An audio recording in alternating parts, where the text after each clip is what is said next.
Can you imagine celebrating your 19th birthday in a frozen castle desperately alone with nothing but a stale sandwich?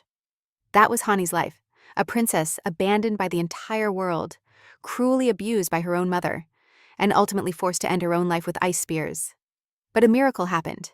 She woke up and realized she had returned to the past when it wasn't too late. This time, Hani is no longer the weak, silent child who endured everything. With mysterious ice powers in her hands and a fierce determination to change her fate, can she escape the darkness of her past? Will the royal family accept a princess who possesses the empire's most terrifying power? Join me as we dive into this incredibly emotional and thrilling story. And don't forget to smash that like button and subscribe to support the channel. The snowstorm whirled in a wild dance, slamming against the walls of the gloomy castle. In front of the window was a table, and on it rested a small plate with a sandwich made of 2 slices of stale bread and jam. As she approached, the young girl pulled a box of matches from her pocket and lit one, taking the plate with the food and extinguishing the match. Hani congratulated herself. It was her birthday, and she was alone in that castle desperately fighting to survive, and today she turned 19. But even now on this day, others outside waited for the girl to die. That day was etched in her mind. It left deep wounds in her heart. At that time, Emperor Frederick ordered Hani to be moved to McLeod Castle. But the people considered that punishment too merciful, recalling how her mother had tried to poison the empress. Moreover, at that moment they lost the imperial grandson she was expecting. That's why the people began to plead with their majesty to revoke the order and reconsider the severity of the punishment. With a piercing gaze, Frederick ordered everyone to be silent, immediately promising that otherwise he would send them along with Hani to the castle. The confinement in the icy McLeod Castle was practically a death sentence. Frederick considered it the best alternative to executing his sister, even though she hadn't actually done anything. The castle, surrounded by an eternal winter, was atop a snow-covered mountain. That mountain, once full of vegetation, froze about 500 years ago when the emperor of that time defeated a dragon that possessed ice magic. When the imperial sword pierced the heart of the dragon, an incredible force was unleashed, freezing the mountain in an instant, which caused nearby towns to be covered in ice and resulted in hundreds of casualties. Even after 500 years, the forest hasn't changed, preserving the horror of that incident as if it had happened yesterday. But they hadn't just exiled Hani. To her horror, somehow she ended up acquiring the power of the dragon. The girl sat on the ground resigned, thinking that her life was simply awful, and that if there was a god Manhwa, he would never allow something like this. She didn't know what else to expect from a life in which she couldn't feel even a pinch of warmth.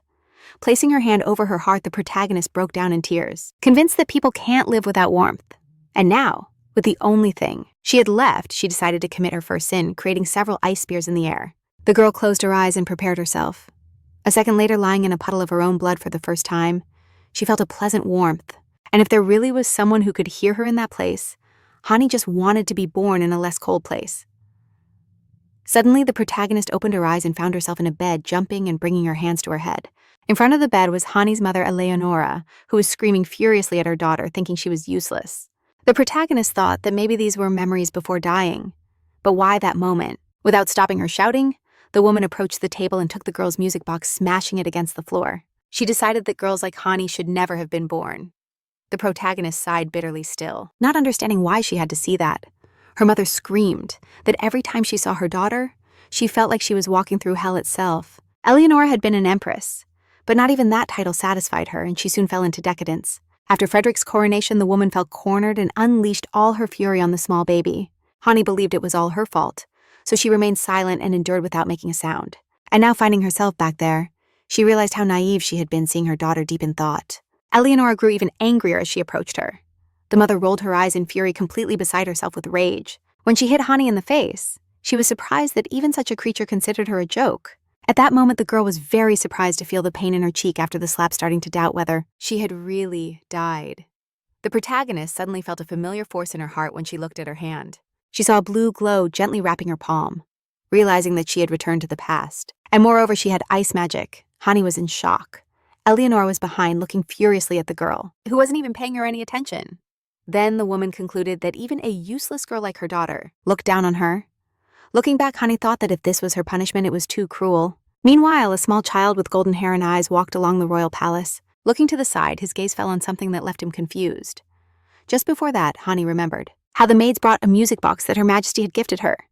Eleonora thought Frederick had gone mad for deciding to gift something to the princess. She placed that music box on the table in her room. Waiting for nightfall and ensuring everyone was asleep, Hani stealthily approached the gift. When she turned on the music box, She enjoyed the pleasant sound she had never heard since she was born, and now that gift was shattered right in front of her. The mother ordered her to stay silent in her room until the wounds healed, and if Hani dared to go out, it would be at her own risk. However, Eleonora was sure that even if her daughter wanted to, she wouldn't have that courage to leave the room. After that, she started leaving the room, leaving the girl alone with her thoughts. Hani couldn't understand why she endured that and why she continued to bear it until now. Leaving the room, calmly, Eleonora suddenly noticed how the princess quickly slid past her side. In that very instant, Hani shoved her mother roughly, causing her to fall and hit herself painfully. While the woman and her servants recovered from the shock, the girl ran through the hallways, calling for help.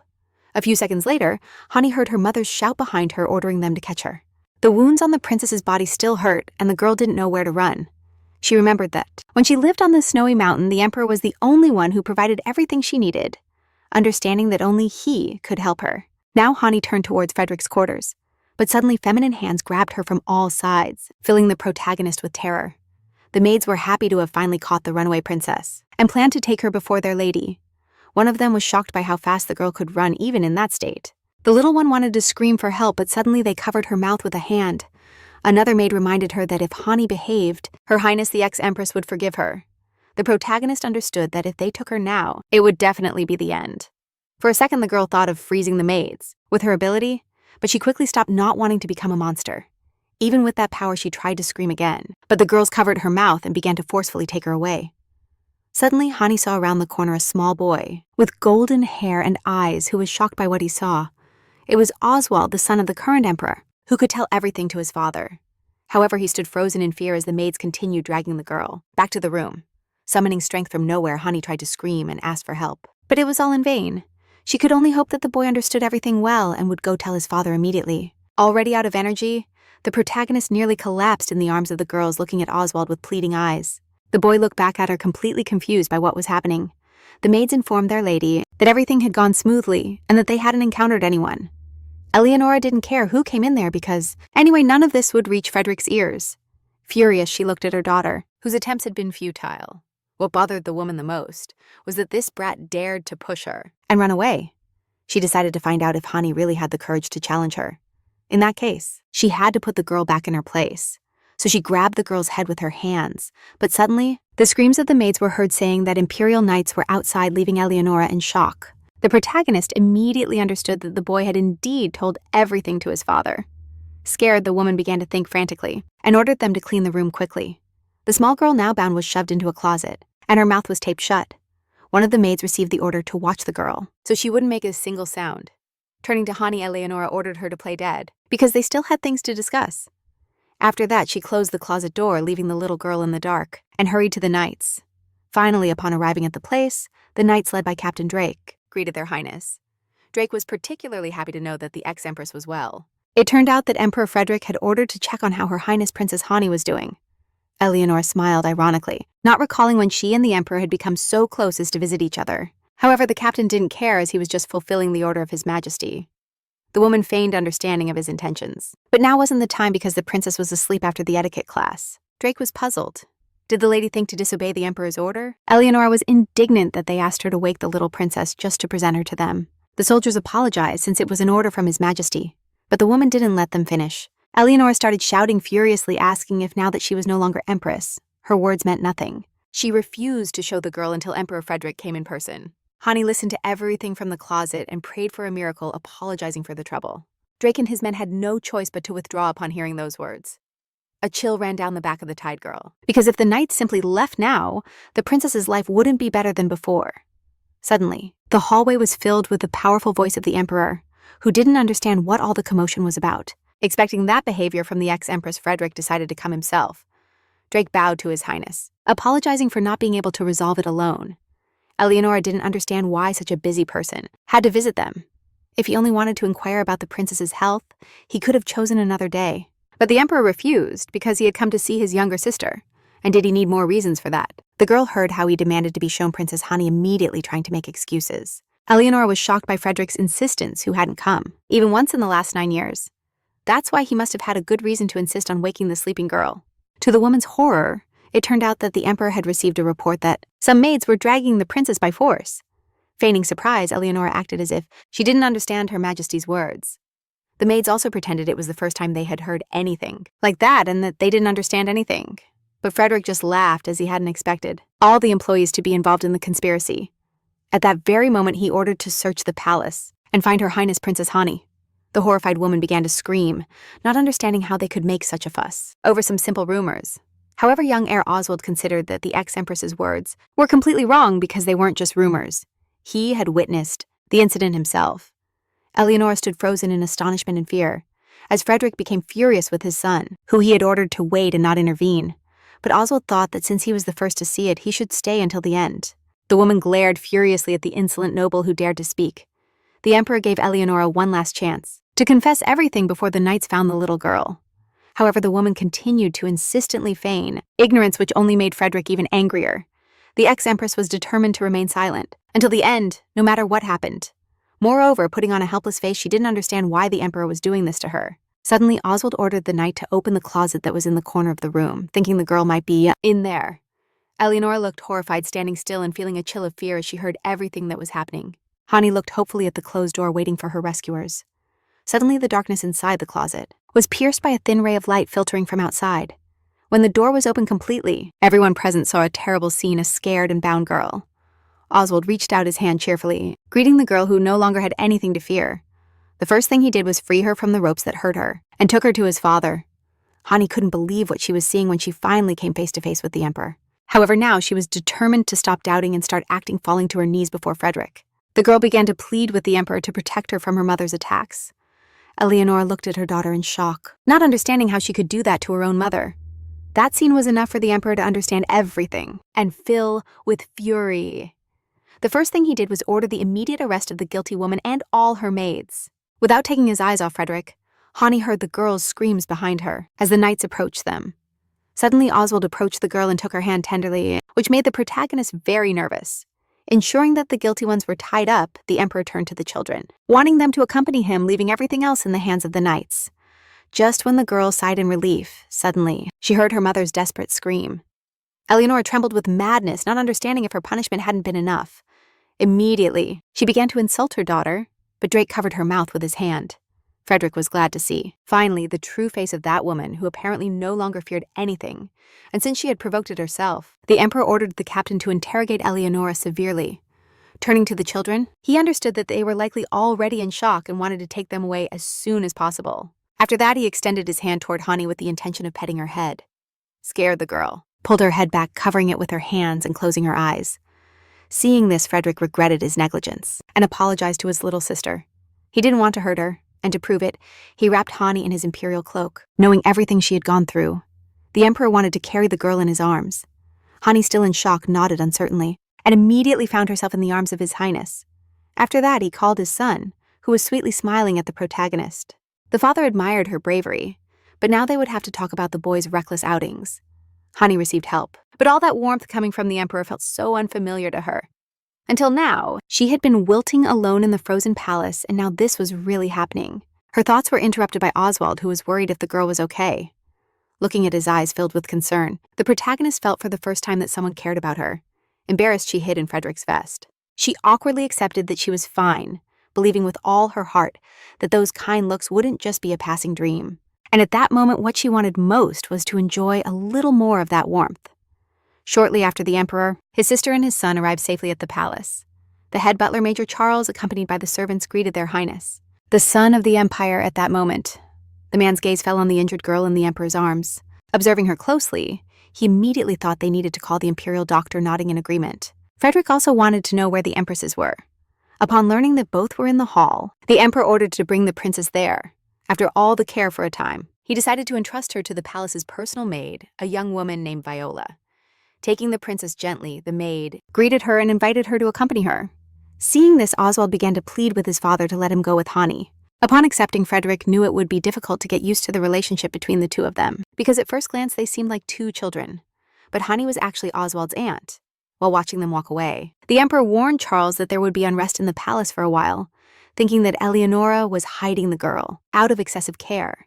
But it turned out to be much worse.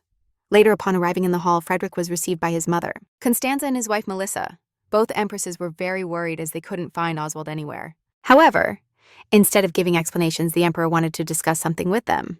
Meanwhile, Viola took the children to a room where a doctor would examine the princess. Later, sitting in a chair, Hani looked in the mirror and concluded that she was now about 9 years old. She remembered a broken music box that she would secretly turn on when everyone was asleep. In those moments, the girl imagined growing up in a happy family filled with love and harmony, just like Oswald, whose parents cared for and protected him. Suddenly, Hani noticed the boy's gaze, fixed on her wounds. A bit embarrassed, she apologized to him, leaving the crown prince speechless. Oswald wondered if the protagonist had done something wrong.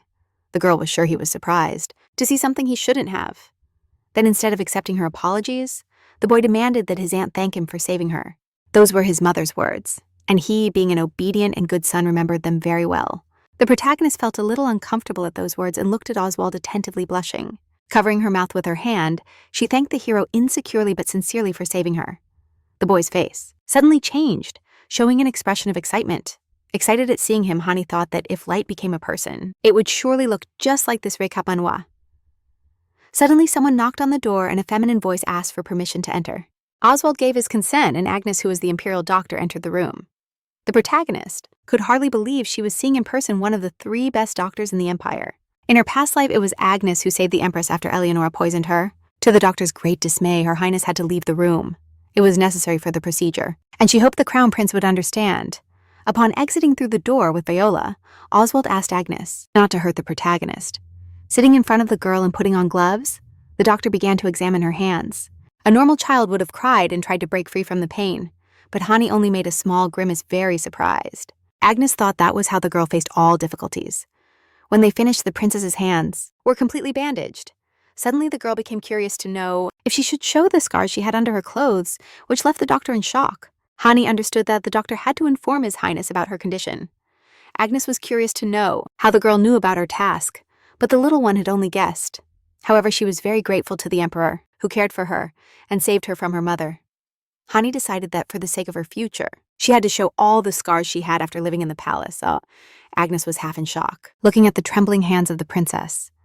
The girl began to unbutton the dress's buttons with insecurity, barely able to control her trembling. Unable to hold back any longer, the young woman took her hands, leaving the protagonist confused. But the doctor only wanted to help the young princess take off her clothes. After examining the scars on Her Highness's body, Agnes wrote in the report that the princess suffered regular abuse. After receiving the necessary help, the girl finally went out to where Oswald and Viola were waiting for her. The boy immediately wanted to know how all the procedures had gone, and if she was okay. What worried him the most was if the doctor had hurt the girl. Then Hani reassured him that thanks to him, it didn't hurt at all. For Oswald, that was the most important thing, and he proposed to go see his father immediately. Upon entering the room, the protagonist immediately felt the incredible weight of the atmosphere that floated in the air. It was no surprise, as the emperor had probably already told the empresses everything. Sitting on the sofa, the girl just wanted to know if they really believed her. First of all, Frederick confessed that they had already read Agnes's report about her condition. That's why. The emperor wanted to personally thank her for the courage she had shown.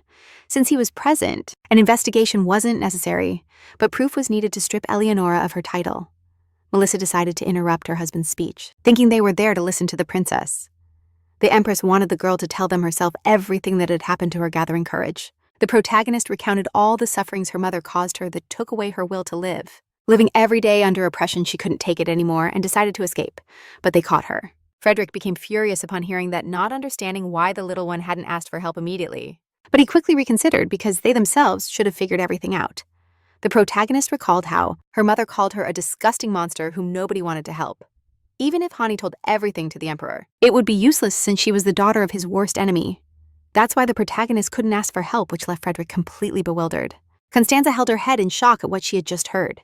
The emperor began to blame himself for not having suspected anything when Eleonora's maids lied to his face. Now, he barely felt worthy of asking for forgiveness for not having understood everything earlier. Oswald ran and hugged Hani tightly, saying her name through tears. He never considered her a monster. On the contrary, he called those who hurt her monsters. But now he firmly promised the princess that she would never feel pain again. Unable to contain herself, the girl broke down in tears, on his shoulder, feeling protected. Melissa approached and hugged them tightly, fully supporting her son's words. Looking at the girl, the empress understood how incredibly difficult it had been for her to face it. All alone, Constanza decided it was time to stop being lenient with Eleonora for her daughter's sake. Everyone agreed. And now they had to choose the punishment they would give to the woman. At that moment, the children fell asleep on the sofa after all the excitement. After a while, Hani opened her eyes and found herself in a soft bed in an unfamiliar room. At the same time, at the other end of the bed, Oswald was stretching comfortably, as he had also just woken up. The princess asked him, and discovered they were in her father's quarters. Suddenly, Hani noticed that the boy's eyes were very swollen. Oswald just smiled, because the little girl's eyes weren't much better. There was a brief pause in the air, and then the protagonist burst into sincere laughter. The girl felt as if she had just awakened from a long winter.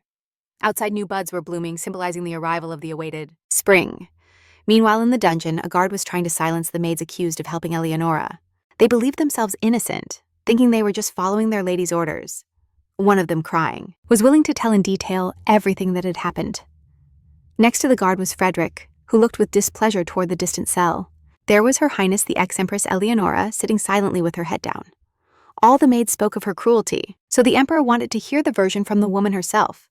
But she said nothing, only looked from time to time at Frederick with manic eyes. The news about Eleonora's abuses spread like fire throughout the palace and beyond. Frederick knew that being the ex-empress, she would still be the center of attention for everyone. However, a good reason would be needed to strip her of her title and punish her accordingly. But what worried the emperor most was how Hani would react to all this. That's why he invited the girl to his office, and she arrived accompanied by Oswald. Looking intently at the girl, Frederick wanted to tell her something important. Crossing his hands, the emperor confessed that he planned to sentence Eleonora to death. The girl was surprised to hear the same sentence they had given her mother in her past life. On that occasion, the woman had unsuccessfully tried to poison the emperor's mother, Constanza. When that happened, they locked Eleonora and her daughter in a separate palace where they lived all that time. However, later the woman also tried to poison Melissa, and this time she succeeded. So they sentenced her to death, and her daughter was locked in a frozen palace on the snowy mountain where she spent the rest of her life. Now, Eleonora's punishment was just as severe as before, but this time it was the girl's fault. Seeing her gaze, Frederick hurried to clarify that the little one was not to blame for any of this. Moreover, her mother had already tried to poison Constanza, so it was time for her to pay for her actions. The protagonist understood that the emperor was worried about her, fearing she would blame herself for her mother's death. But Hani had prepared for this since she arrived here and felt no guilt. That's why, looking confidently at His Highness, she confessed that she was perfectly fine. Frederick was surprised by such a determined response, and a look so uncommon for a girl. Then he also confessed that the woman had lost her status, and that the execution would be in 2 days. At that moment, the little one felt curious to know if her mother acknowledged that she had treated her poorly. It turned out that Eleonora denied everything and considered herself completely innocent. They also unmasked the maids who accused each other to try to save themselves. They would also receive a severe punishment. Hearing this, Hani decided to obey His Majesty's orders, bowing. She thanked the emperor infinitely for saving her. Then Frederick ordered her to lift her head, because he had only done what he should have done long ago.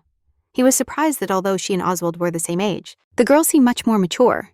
Thinking about it, he remembered that his son still called the protagonist by her name, even though they were the same age. Hani was Frederick's sister, so Oswald should call her aunt. However, the boy disagreed. He wanted them to call each other by their names. The father didn't oppose, but wanted the boy to ask permission from the princess herself. Looking at her with bright eyes, he hoped Her Highness wouldn't deny him permission. It turned out that almost nobody called him by his name. Everyone called him Crown Prince. Only a few could call him by his name, and Hani was one of them. That's why Oswald hoped she would accept it. Squinting against the light radiating from the boy, the protagonist decided that she could allow it. Upon hearing his consent and seeing the happy face of his son Frederick, burst into laughter, unable to contain his emotions. Oswald lunged at the girl and wrapped her in a warm hug. 2 days later, the day of the execution finally arrived, and at that moment the children were in the room reading books. According to Charles, His Highness ordered to prohibit the protagonist from leaving the palace until everything was over. Of course, a responsible adult wouldn't let children see something so horrifying. So, although it saddened her, the protagonist understood that it was the right thing to do. But suddenly Oswald slammed the book shut and proposed to Hani that she follow him. His face showed the desire to see the execution of that woman. And although they couldn't get close to the execution site, the little crown prince knew a shortcut. Extending his hand toward the girl, the protagonist hoped she could trust him. Deciding to think of the consequences later, Hani accepted and took his hand in response, carefully opening the door. The children stealthily exited and headed toward the exit without being seen. Suddenly, deciding to think about the consequences later, Hani accepted and shook his hand in response, carefully opening the door.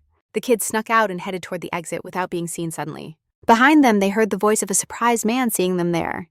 It was the captain of the Drake Knights, who was also the right-hand man of the emperor. However, it turned out that Oswald knew perfectly well that the captain would be there without fail recap Manhwa, and now the kid wanted Drake to personally take them to the palace gates.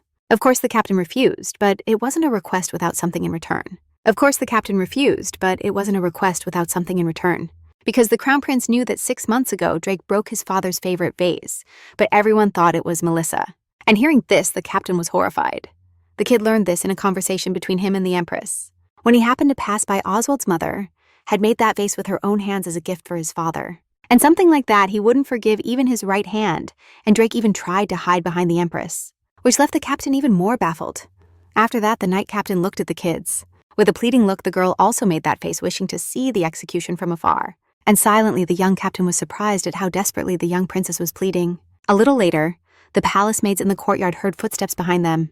They turned around and were surprised to see Drake carrying the kids in his arms, knowing they were forbidden to leave the palace. Oswald thanked him, promising in return to keep his secret no matter what, more or less. At the same time, the second night squad was escorting the criminals to the gallows when suddenly the heroes heard the Emperor's voice, who didn't understand what they were doing there.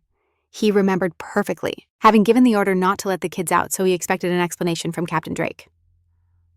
Paralyzed, he started to sweat and tried to say something with insecurity. At that moment, the second division began to salute. The Empress's son, Her Majesty Frederica Eleonora, was surprised to hear that the Emperor was nearby, and she looked toward him, suddenly seeing her daughter calmly watching the woman scared. Frederica quickly covered the little one, leaving her confused. In that moment, Eleonora's mouth spewed insults and curses directed at the girl. The woman didn't believe that the imperial family could love her after she betrayed her own mother. Now, Eleonora was sure she should have gotten rid of that ungrateful monster from the start. Hearing the threats and insults, the protagonist realized that those words no longer scared her. Seeing her mother broken and miserable, Hani couldn't believe that she had suffered so much because of her. That reaction from the woman was the reason the Emperor didn't want them to meet. He immediately ordered the soldiers to continue marching toward the gallows and to take that miserable out of his sight. However, Eleonora suddenly dropped to the ground, leaving the knights in shock. She bit one of the soldiers' hands and demanded to be let go immediately. The other knights dragged her away forcefully, listening to her endless insults toward Hani. The woman cursed her daughter, thinking that one day they would also get rid of her like she was trash, and she was happy that Hani would witness the execution, because according to Eleonora, the girl was destined for the same fate. At that moment, Drake covered her mouth with a cloth, leaving everyone surprised. He didn't understand how the soldiers could forget how to silence criminals. Holding Hani's hand, Oswald wanted her not to take her mother's words seriously. The girl looked at the Crown Prince surprised and confused, not knowing what to say. But gathering her courage, she firmly declared that that woman's words would no longer affect her. Eleonora looked at the girl surprised. The girl said goodbye to her in a calm voice. Annie stayed there until her mother crossed the main door and disappeared from her sight as her mother's figure grew smaller with each step. The emotions of the protagonist also faded. Frederick thought that the Second Templar should retrain, and Drake offered to tell him. However, according to the Emperor, the captain was no exception either, and he accepted it resignedly. Annie was worried about him, but Oswald remained calm, knowing their father's indulgence toward Drake. Then the Emperor reminded them that it wasn't the time to worry about others. He also wanted to hear the excuses of the children who disobeyed the order. Upon hearing that they should prepare, Hani immediately closed her eyes, thinking they were going to hit her, but Frederick approached, gently tousled her hair, and then stepped back. After sending the children with Drake to the palace, the Emperor headed to the door, toward the execution. Anila watched him leave for a while, rubbing the part of his head that he had petted. Upon returning to the palace, the kids started devouring sweets, and Oswald offered a cookie to the protagonist. Annie still couldn't believe all of this was really happening. Even thinking she had come back from the dead and that everything was going so well seemed strange to her. Lost in her thoughts, she didn't notice when Oswald carefully took her hand, pulling her out of her trance. Hani looked at the Crown Prince, hoping it was all worth it. Seeing the distant look on the protagonist's face, the boy decided to find out what was bothering her. It turned out she simply wasn't quite sure if all of this wasn't a dream. That's why Hani didn't want to bother Oswald, thinking she just had to get used to it. Then, with a determined look, the prince thought the girl needed to remember something important, which was that they were family. And Oswald cared a lot for the protagonist. Annie was surprised that the boy called her family, but he was very sure of his words. So she had nothing to worry about because all her fears would never come true, without being sure she deserved that treatment. The little one decided to ask if he really considered her part of his family. That question made Oswald laugh, because to him they had always been family since they were born. However, seeing her reaction, the protagonist thought that maybe that made Hani sad, but the opposite was true, and the protagonist felt truly happy for what he said. Suddenly, Charles entered through the door, greeting the kids, and hoping they had rested well. The steward hoped to borrow Sir Drake for a moment, because he wanted to talk to him about something. Hearing whispers behind the door, the kids thought they were probably going to talk about the execution. Shortly after, Drake finally returned to them with a very confused expression on his face. It turned out that the execution ceremony had ended, and His Majesty would soon return to the palace. From his face, the protagonist understood that the captain was hiding something but decided not to ask. However, she decided to apologize to Sir Drake for the trouble smiling and kneeling. The captain sincerely asked her to always call him by his name. Also, there was no need to apologize because the deal had been fair, and now they had to keep their secret. Smiling from ear to ear, the girl promised she wouldn't even hint at anything about their secret when the emperor returned. The captain would go to carry bags of sand in the training field. As for the kids, they would have to face Frederick's wrath, but Oswald decided to protect Hani. However, the protagonist didn't want that, thinking she should take responsibility alongside the others. Then, seeing her determination, the crown prince decided to propose something to the girl that could help. Drake watched in astonishment as the two kids whispered about something very seriously. The protagonist was in shock at what she heard, but Oswald believed that only she could achieve it, and if they did everything as he said, their father wouldn't be able to scold them or punish them so severely. However, Hani didn't see much sense in that. Biting her lip nervously just then, a maid arrived inviting the kids to an audience with the king. The protagonist froze at how quickly events were unfolding. The emperor was waiting for them in his office, looking at those entering with an intimidating expression. He hoped that Oswald and Hani would at least try to apologize for disobeying the order. The atmosphere was so tense that, swallowing hard, the girl stepped forward. The first thing she did was confess that she only wanted to see her mother one last time with her own eyes. Annie thought that only then could she truly realize that she had finally freed herself from the cruelty and mistreatment. Now the moment Oswald spoke of had arrived, and the crown prince gestured for her to act, joining their hands and widening her eyes. The girl thought, is the emperor going to punish her? The atmosphere was so thick with tension that the protagonist couldn't even move due to Frederick's severe expression. It was evident that the plan had failed miserably.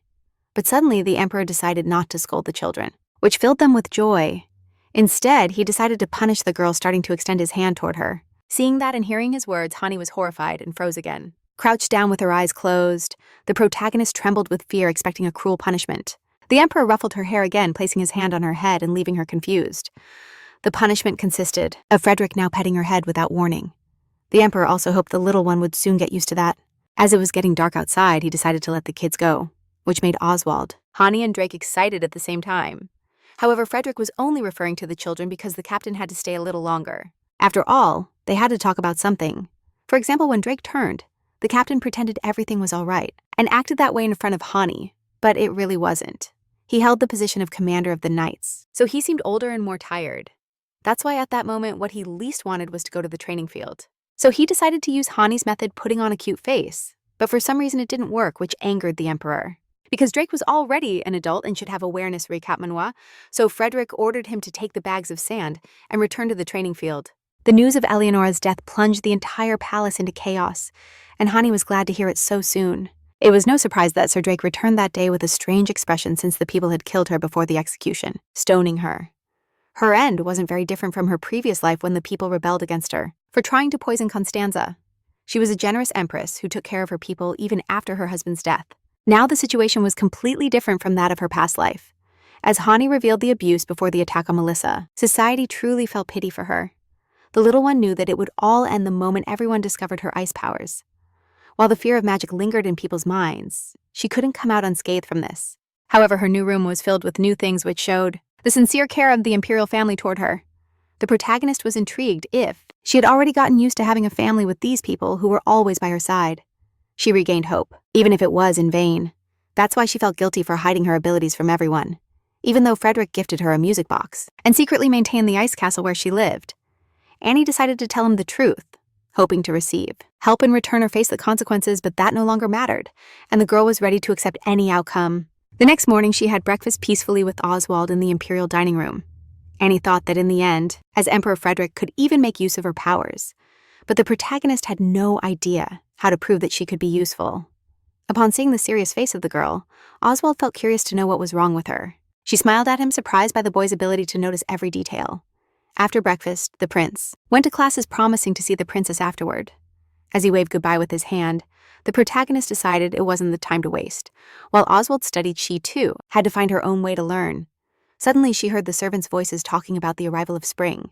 That meant that for the while, they wouldn't be able to enjoy the ice shavings with their wages. They couldn't even dream of that in the warm season, unless the imperial family invited them. Viola, who accompanied the little one, was surprised to see that she suddenly stopped dead in her tracks. But the girl finally saw the opportunity she had been looking for all this time. That same day, she left the maids very confused with her unexpected decision. The girls immediately thought that maybe they had done something wrong with her. One of the maids tried to explain to her that if the young lady had any inconvenience, she could always come to them. However, the girl insisted that she wanted to bathe alone. In the end, the protagonist managed to convince the servants that she was no longer so little and thus got what she wanted. The maids decided to wait for the princess outside, in case she needed something. Finally alone, Hani stood in the middle of the bath and prepared herself. Concentrating, she began to move, her arms releasing freezing energy as she cast the spell.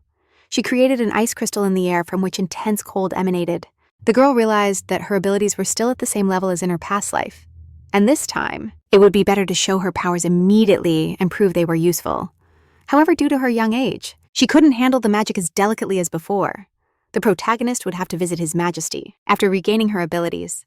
Still, she was glad to remember the feeling of using her powers. After that, she bathed and came out calmly with the maids waiting for her by the door while they dried the princess with towels. The girls thought it was adorable that she wanted to bathe alone, but even after 10 days, her decision remained the same, leaving the girls bewildered. All this time, Hani went to bathe alone. Every time the maids thought that probably the girl simply didn't want to show anyone the wounds on her body.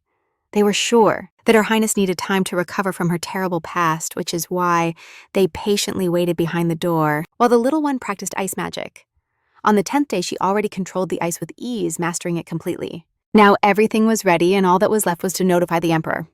In her mind, she hoped that Frederick would again place his hand on her head and ruffle her hair a bit. But Hani also knew that if something went wrong, she would have to use her powers to escape because the princess had already firmly decided that she would never return to the snowy mountains. After a while, she finally arrived at the emperor's palace guarded by Drake and his team. The captain was very surprised to see the girl walking alone and so calmly. Upon smiling at her, he immediately understood that the princess had come to visit His Highness.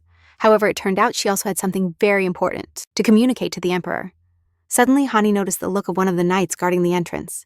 When she tried to smile at him, the knight made such a strange grimace that it left her completely bewildered. Shocked by what she saw, Hani thought Her Highness was surely busy and wouldn't be able to receive her, but Drake was sure he didn't have so many pending matters. So he ordered Scott to notify Frederick of the princess's arrival. Scott turned out to be the same knight who had smiled at the girl and didn't understand what had scared her so much. Finally, upon arriving in front of the emperor's office door, the protagonist hesitated a bit and then awkwardly knocked. Upon receiving permission to enter, she opened the door determinedly and saw Frederick sitting among piles of papers. Remembering Drake's words and upon seeing the enormous stack of documents on Frederick's desk, the girl thought about coming back another time. However, the emperor thought she had nothing to worry about because he could finish that work very quickly, and no matter how busy he was, Frederick couldn't simply reject his younger sister when she came to see him. First of all, he invited her to sit at the table, where there were several sweets and a teapot with tea. The emperor was eager to hear what his little sister wanted to tell him. But suddenly the girl stood up from the table and fell to her knees, making a deep bow before Frederick. Her request was that His Highness allow her to stay in the imperial palace. Surprised by her request, Frederick thought that in that case she didn't need to ask. It was completely natural for her to be able to stay, since the emperor was the girl's older brother. But Hani understood that up to that moment, she had not told His Highness one important thing, and when he heard it, maybe he would change his mind about her. Gathering courage, the princess confessed that she had the power to freeze with ice. For a moment, the emperor stayed still, looking silently at the girl. Annie didn't know whether it was time to start fleeing or if she should wait a little longer. Now Frederick understood why his words hadn't calmed the protagonist. He became curious to know if Eleonora knew about her ability, to which he received a negative response, because at that moment, only 2 people knew about Hani's power and both were there. The protagonist knew she could hide it forever, but she didn't want to pay back the favor the emperor had done her. Frederick was completely calm and also willing to help his sister. The girl looked at him in surprise, not understanding why he accepted so easily. For his part, Frederick also didn't understand why the protagonist had an expression full of distrust. He knew that for someone with a power that terrified the entire empire, it was dangerous to stay in the imperial palace. However, Frederick had already realized that Hani wasn't one of those kids who abused their abilities, because if the girl had wanted that, it would have happened long ago, and the first to suffer would have been Eleonora, and then surely the maids. But it was Hani who appeared filled with scars from constant beatings. The emperor understood he could never forget that incident. That's why, trusting the girl, he hoped her decision wouldn't be a mistake after that. He sat next to the princess with a smile and extended his hand, although the girl had prepared for the worst. She was very happy that the emperor believed her, remembering that in these cases she had to give thanks. Hani sincerely thanked His Highness. Frederick was also grateful to the little one for her incredible courage. Then he ruffled her hair, which made her very happy. The emperor discovered that the girl already had total control over her powers. She understood that it was best to show it, but she had to choose a place where it wouldn't matter if there were traces of water. Then Frederick suggested going to the bathroom, which was right next to that office. Annie was surprised, not imagining how busy he must be to have a private bath in his office. Upon arriving, the girl stepped back and prepared to start. She took a deep breath, concentrated the magic in her hands, and created ice crystals. Then she made the blocks rise, while Frederick calmly observed what was happening before his eyes. Hani began to shape the ice from geometric figures to Oswald's head. Of course, the emperor had already heard from her about her good control of the ability, but the result exceeded all expectations. At the same time, he understood that in this world there are no eternal secrets. That's why Frederick wanted to propose using those abilities for good. And Hani even had an idea about it. She thought they could create ice and then sell it, using the profits to help those in need. The emperor knew that the main problem with the ice business was the lack of means to preserve it. But if Hani used her magic well, the ice would hardly get damaged. The supply would become constant. People's lives would improve. And then even if they discovered the girl's magic, no one would judge her. Upon receiving approval for her idea, the protagonist became very excited to learn that the leftover money, after helping people, she intended to give to the emperor. Frederick was left speechless, unable to contain himself. He burst out laughing, thinking that his little sister didn't have to try to pay him back, at least because she was still at that age, where it's natural to just receive. The emperor decided that the remaining money would stay with her, but he hoped the girl would donate something to charity, believing that the good deeds Hani did would one day become the strength that would protect her. At that moment, the girl decided to say goodbye, bidding farewell to His Highness. Suddenly, a shiny bracelet fell from the little one's dress, leaving Frederick in shock as he realized he had noticed it. As he was picking up the bracelet, the protagonist got very scared. The bracelet was quite simple, and the emperor didn't understand why she carried it in her pocket and not on her wrist. Suddenly, he realized it was her money saved in case she had to escape. Annie had to confess that she planned to flee if something went wrong, and the bracelet was to sell in that case. The girl didn't dare to look at His Highness, who suddenly started laughing hysterically. Frederica had a laughing fit upon seeing that among all the jewelry in her room, Hani chose that simple bracelet. Noticing the protagonist blush like a tomato, he laughed even harder. When he managed to calm down, he understood the girl and promised he would stop bothering her.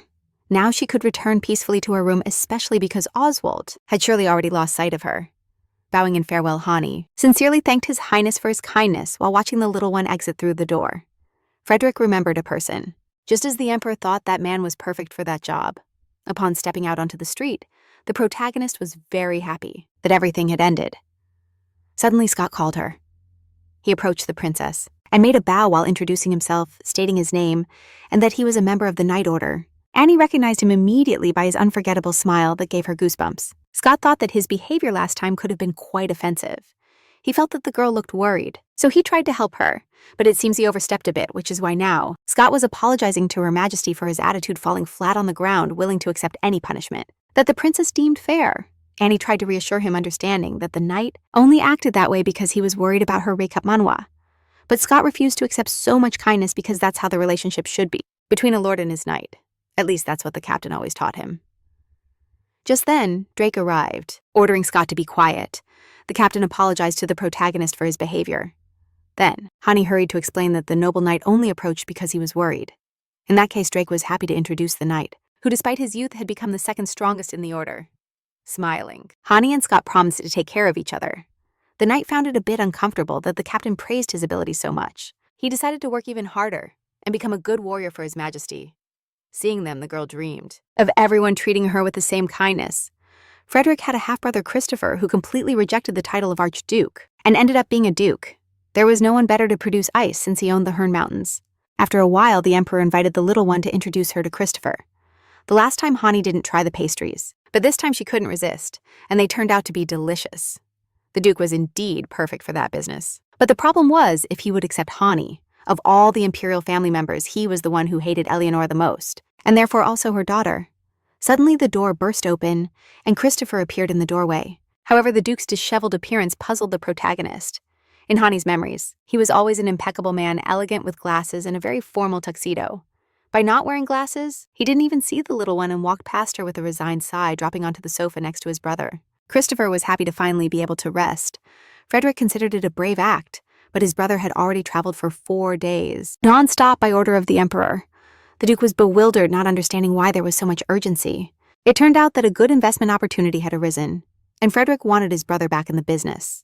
Upon seeing Christopher's astonished gaze, the Emperor clarified that it was about the ice business. The Duke was surprised, thinking that during his absence new technologies had emerged to preserve ice. However, even though Frederick guaranteed success, Christopher didn't understand why the rush. Then Hani couldn't hold back any longer, and explained that with the new method, the Emperor was referring to her abilities. Upon hearing an unknown voice, the Duke became alert and began to take out his glasses. Looking through the lens, he saw Hani sitting in front of him, Eleonora's daughter, filled with fury. He didn't understand what abilities they were talking about or why that girl was there. Frederick introduced her as his brother's future partner, hoping the girl would show her abilities. Since Hani's power to create ice was quite dangerous, the Emperor wanted to give her a slightly different role. Upon hearing again about some power, Christopher was completely confused. Frederick wanted his little sister to maintain the temperature and integrity of the ice for a long time. Upon receiving the order to act, the princess began to concentrate magic in her hand. Then, before the shocked Duke's eyes, she created several ice spheres in the air, gathered them on a plate, and immediately offered them to the Emperor. It was condensed cold air that could help the production machine keep the ice frozen for longer. Christopher was stunned to see that, realizing it was truly the power of ice, and couldn't help but admit that with that ability, the ice business was destined for success. However, the Duke didn't want anything to do with the daughter of that woman, so the Emperor decided to share the latest news. The girl didn't want Frederick to insist so much if the Duke really didn't want to, but the Emperor still decided to try, knowing that soon the fun would begin. First of all, he explained to his brother that the woman had been dead for a long time. After that, he told Christopher in detail everything that had happened and about Hani. Upon hearing the story, Christopher slammed his fist on the table so hard that all the cups and plates with pastries fell to the floor, crying with rage and indignation. He didn't understand how much longer this would continue. The protagonist had heard that the Duke was a cold person, who wouldn't even blink if someone died in front of him. But seeing him cry inconsolably, the girl understood once again that you can't believe rumors, although he had a rather severe appearance. According to the Emperor, Frederick was filled with compassion. Recap Manhwa. When Christopher finished crying, he took the contract from his brother's outstretched hand. Upon seeing the cups and plates scattered on the floor, the protagonist was glad that nothing had broken. Only then did she understand the reason for the Emperor's reaction to the bracelet, which surely was cheaper than that dinnerware. After carefully reviewing all the points, Christopher concluded that everything seemed fine to him. Then Frederick asked him to vacate one of the palaces in a couple of days, which surprised the Duke. However, the Emperor planned to give it to Princess Hani since she still didn't have her own palace. The girl thought that wasn't necessary because she could live in the old palace, but Christopher insisted since, according to the contract, he would have to visit the protagonist each time. Then, the girl accepted, which made the Duke a little uncomfortable. As the problem was already solved, the Emperor now planned to get rid of the things from the girl's old palace. Ani agreed, wanting to keep only one thing from everything that was there. Upon receiving permission, she immediately ran out to go look for it in the palace. As punishment for her daring behavior, Frederick sent his brother after the girl to help her carry her things. Christopher accepted and left, seeing the protagonist next to the fountain. The girl walked along the road toward the entrance, and the Duke followed her the entire way. They didn't say a single word, and the girl didn't even notice his presence. Upon arriving at the palace where she had previously lived with her mother, Hani stopped for a moment. Christopher watched with interest the surroundings of the castle where he had not been for about 10 years. Upon entering, the protagonist went straight to the door that led to her old room where true chaos reigned with broken objects everywhere. Upon seeing the mess in the room, upon arriving at the palace where he used to live with his mother, Hani paused for a moment. Christopher watched with interest the surroundings of the castle where he hadn't been in about 10 years. Upon entering, the protagonist went straight to the door that led to her old room. Inside, there was true chaos with broken items everywhere. Seeing the mess in the room, Christopher wondered if it was possible to find anything there, but suddenly the girl started picking up from the floor a broken music box, leaving the Duke in shock.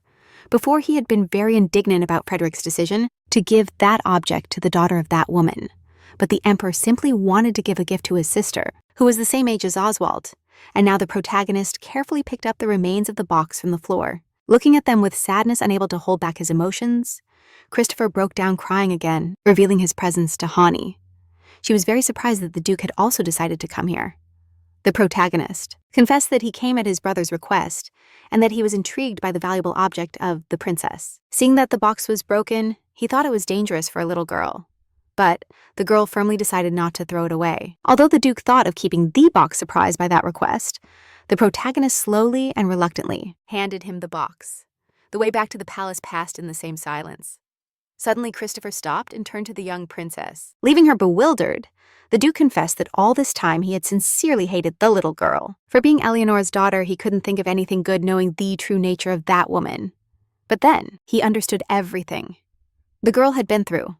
Christopher only believed what he saw, and in the end, ended up hating innocent people. And the protagonist knew it was too late for that. But still, he dared. Bowing, he apologized for judging Hani. Until that moment, he truly regretted all the pain he caused her with his attitude, of course. He didn't dare to ask her to accept his apology immediately. But Christopher wanted to prove his sincerity with actions and earn the right to be forgiven, seeing his honesty.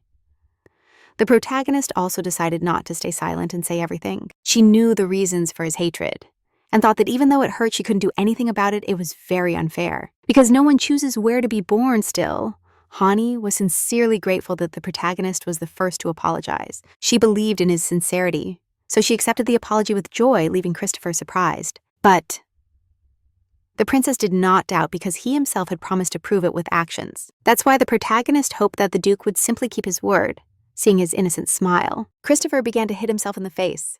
Feeling like a real loser, Annie tried to stop him. Since he had a cut on his hand from a broken box, and they had to hurry agreeing with her, the Duke wrapped his arms around the girl, picked her up and started walking back calmly confused. The protagonist became even more convinced that she should not believe the rumors. Meanwhile, in Christopher's palace, there was a bustle of daily life. Shortly after, the Duke entered through the main door still with the girl in his arms. Upon seeing him, one of the servants named Mabrelio was surprised that the lord had returned so soon from the emperor. The maids were also glad for the master's arrival and were curious to know how the meeting with His Highness had gone. Suddenly, they saw a little girl that Christopher was carrying under his arm. The girls and the servant were shocked to see that he was carrying the princess. As if she were an object, they understood that surely the poor girl was uncomfortable and moreover probably did not dare to say anything in front of the grim lord. But Christopher thought everything would be fine since before he had carried Oswald like this, and he never complained, realizing that Hani could really be in pain. He apologized to the girl for the inconvenience. The maids also began to apologize to the little girl, thinking it must be hard to endure the Duke's rudeness. But the princess began to defend the hero, thanks to whom she had arrived there so quickly, pulling a candy from her pocket. One of the maids offered it with a smile, wanting to invite the girl. It was a handmade candy from a famous pastry shop, with an extraordinary flavor. At that moment, the protagonist felt a strange unease inside, not understanding what the reason was. After the girl accepted the candy with gratitude, the maid introduced herself as Gerda, suddenly Gerda. And the others saw a cut on Hani's arm, and were horrified noticing the puzzled looks. The Duke explained that the protagonist had cut herself on a broken box. The servants were very glad that their fears about the lord were not confirmed. Christopher ordered them to go immediately to fetch the palace doctor. While waiting for the doctor, the hero decided to take the young princess to the living room. Gerda and Mabelio received the order to follow them. While the other servants could take care of their tasks, the employees were surprised, wondering if the lord had not driven them away too brusquely with a gesture of his hand. The Duke ordered them to bring snacks for him, and the girl to the lounge following Christopher. Hani at one moment turned and waved. To the girls who were left, the maids were excited by so much tenderness, not hiding their feelings. They were surprised that although she looked like Eleonora, the atmosphere around the girl was completely different. And since the lord had personally brought her, they wanted to do their best for the little girl. A few minutes later, the royal doctor arrived in the lounge where the protagonists were. Annie hoped to see Agnes, but instead a serious man with a briefcase entered. He was named Auguste Recap Manhwa, and his presence made the protagonist nervous. After examining her, he concluded that the princess just needed to lower her fever a bit. Auguste was indignant, not understanding why a talented doctor like him had to waste time in this place. He had personally treated the emperor and now had to take care of a poor princess without power or connections. While saying all this out loud, suddenly his gaze fell on the Duke, whom he recognized instantly. Then the doctor changed his attitude immediately, starting to flatter and praise the hero. Auguste thought it was not worth wasting time with a useless girl, and that it was better to examine the Duke first. He immediately noticed a small cut on Christopher's cheek and wanted to attend to it without delay. As for the little girl, according to the doctor, her wounds could wait. A bit shocked by what they heard, the servants concluded that they had just lost a doctor from the staff. They just hoped that the lord would not get too angry because he could scare Hani. Christopher gave an order, and two servants approached Auguste, who was left paralyzed. They approached suddenly and in an instant subdued the frightened doctor. On the ground, Auguste did not understand why the Duke suddenly decided to act this way with him. Christopher was surprised that for someone who ignored the princess, this was a surprise. The doctor tried to justify himself, since the hero himself had also considered the girl a nuisance not long ago. However, even if the Duke hated her, did that take away her royal title of princess? And how dared the doctor to look down on a member of the royal family? But Christopher did not deny that in the past he truly hated Hani. And now, as you can see, even August himself, everything has changed radically. That means the hero will no longer allow a nobody to ignore and belittle the princess. He intended to personally inform the emperor about this situation. While August awaited his punishment, the servants dragged the man down the hall from where his screams could still be heard. Desperate for a while, Gerda thought that if she had known earlier, she would have simply asked for medicine. Annie was completely calm. Since she had long since gotten used to this, Christopher was horrified by her words and looked at the girl in confusion sitting across from her. He no longer wanted to hear her say such things. The Duke would always be willing to help her. That's why he hoped that if something happened, Hani would come to him immediately. As he began to treat her wounds, the hero suddenly noticed how thin the little girl was. It turned out that now she was even chubbier than before, which left Christopher confused. When he finished the treatment to Umbrilia, he became curious to know where the scar on the Lord's cheek had come from, to the servant's surprise. The Duke had inflicted the wound on himself, hitting his face. He did it as punishment for having been so rough with Hani. Then Mabelli and Gerda recalled that before the Lord had already done many things that deserved punishment, and now they were glad that he had matured and started to think more rationally. Sighing, Christopher felt curious to know how his attitude would change if the owner suddenly changed upon hearing about the change of owner. Mabelli was shocked and opened his mouth in surprise. Then the protagonist was happy to introduce them to the new owner, pointing to Hani, something that had already been confirmed by the emperor. He hoped the servants would take care of her, with the same care they gave him Gerda. And Mabelli jumped for joy, because now the palace would be much more fun. When the day of the protagonist's move arrived, the servants in her old room were actively gathering things and cleaning. According to Viola, August was discovered in corruption and sent to prison on the outskirts. She also dressed the princess, putting her in a spectacular sparkling dress while Hani worried about how she would greet. Today, the new servant Oswald was by her side. With an angry face, he thought the girl had no reason to move to another palace and leave him all alone here.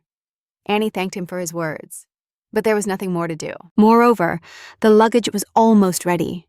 Then the boy made her promise that they would visit each other every day the moment to leave arrived, and Christopher entered to call the little Anya felt it, and Oswald expressed a great desire to leave with them. However, the Duke knew that the boy had classes today, but he simply smiled in silence. The protagonist had no strength to resist, especially because if he simply forbade it, Hani would start to comfort Oswald as they approached the new palace. The look on Christopher's face filled with astonishment. Smiling and holding his hands to his head, he thought that someone clearly did not know how to control themselves.